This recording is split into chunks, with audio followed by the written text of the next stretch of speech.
खूब समझो इस बात को।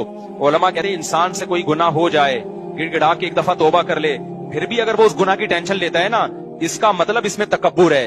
ये अपने गुनाह को अल्लाह की रहमत से बड़ा समझता है, ये समझता है अल्लाह माफी नहीं कर सकता, ये जुर्म है। फिर माफी मांगो एक दफा गिड़गिड़ा के, उसके बाद उस जुर्म को हमेशा के लिए भूल जाओ और ये तसल्ली रख लो कि गुनाह पे सजा देने वाला कौन है?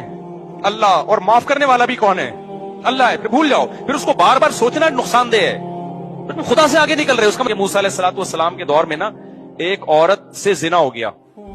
उसने आके मूसा अलैहिस्सलाम से पूछा कि मुझसे एक बहुत बड़ा जुर्म हो गया है, आप अल्लाह से पूछें कि अगर मैं तौबा करूं तो क्या वो जुर्म माफ हो जाएगा? मूसा अलैहिस्सलाम ने अल्लाह मियां से जाके पूछा, अल्लाह मियां ने कह दिया हाँ भाई, उससे कहो कि अल्लाह के सामने गिड़गिड़ा के तौबा कर ले, माफ हो जाएगा। फिर उस औरत ने कहा कि असल में दोबारा पूछें कि छोटा नहीं, बहुत बड़ा जुर्म है, बहुत बड़ा जुर्म।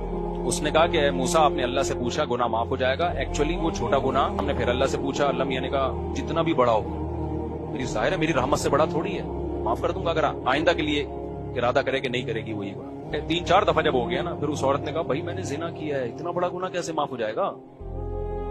तो मूसा अलैहिस्सलाम ने अल्लाह से जाके पूछा, अल्लाह ने कहा अब नहीं होगा, अब माफ